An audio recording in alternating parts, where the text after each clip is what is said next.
السلام علیکم ورحمۃ اللہ وبرکاتہ۔ بسم اللہ الرحمن الرحیم۔ تلاوت قرآن شریف اللہ تعالیٰ کی بھیجی ہوئی کتاب ہے جو حضرت محمد مصطفیٰ صلی اللہ علیہ وآلہ وسلم پر نازل ہوئی۔ قرآن دنیا کی سب سے زیادہ محفوظ کتاب ہے، اور کیوں نہ ہو، اللہ تعالیٰ نے اس کی حفاظت کا خود وعدہ فرمایا ہے۔ یہی کتاب اسلام کا بنیادی ماخذ ہے۔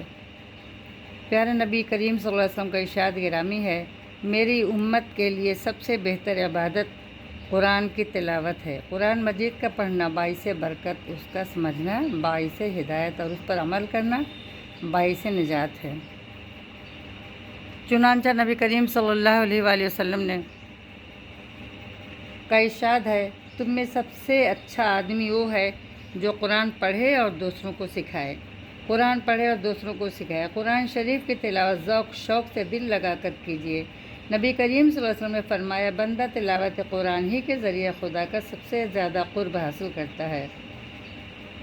ترمذی۔ اور آپ صلی اللہ علیہ وسلم نے تلاوت قرآن کی ترغیب دیتے ہوئے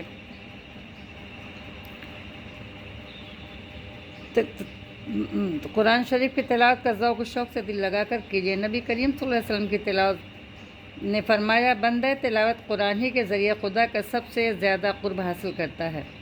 آپ صلی اللہ علیہ وسلم نے تلاوت قرآن کی ترغیب دیتے ہوئے ارشاد فرمایا، جس شخص نے قرآن پڑھا اور روزانہ اس کی تلاوت کرتا رہا، اس کی مثال ایسی ہے جیسے مشک سے بھری ہوئی زنبیل کی اس کی خوشبو 400 مہک رہی ہے۔ اور جس نے قرآن پڑھا لیکن متواتر اس کی تلاوت نہیں کرتا، تو اس کی مثال ایسی ہے جیسے مشک سے بھری ہوئی بوتل کو اس کو ڈاٹ لگا کر بند کر دیا گیا ہے۔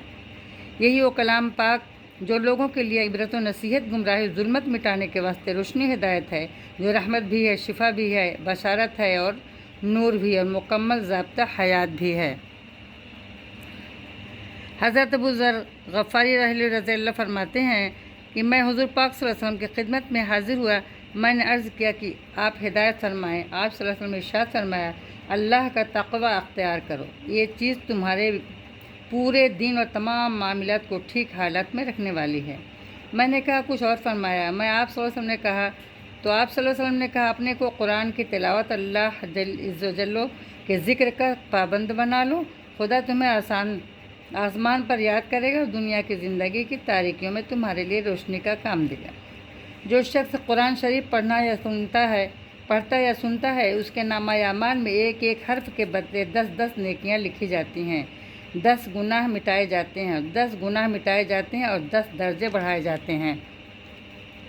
یعنی معنی سمجھ کر پڑھنے کی صورت میں ان کا اجر 2 چند ملتا ہے، اور نماز میں بیٹھ کر پڑھنے سے یا سننے تو فی حرف 50 نیکیوں کا، اور کھڑا ہو کر پڑھے تو 100 نیکیوں کا ثواب ملتا ہے۔ قرآن پڑھنے سے اور سمجھنے والوں کے والدین کے سروں پر قیامت کے دن نور کا تاج رکھا جائے گا۔ اس نور کے تاج میں سورج کی روشنی سے زیادہ چمک ہوگی۔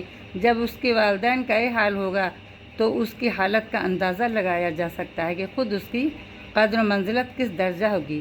قرآن پاک کی تلاوت طلب ہدایت کے لیے کیجیے، اسے سمجھ کر پڑھیے، اس میں غور و فکر کیجیے، تاکہ تلاوت کے وقت باوضو قبلہ رخ 2 زانو ہو کر بیٹھو، اور اگر دن جھکا کر انتہائی توجہ، یکسوئی دل کی آمادگی اور سلیقے سے تلاوت کیجیے۔ حضور نبی کریم صلی اللہ علیہ وسلم کا ارشاد ہے، اپنی آواز اور اپنے لہجے سے قرآن کو آراستہ کرو۔ السلام علیکم ورحمۃ اللہ وبرکاتہ۔ انشاءاللہ۔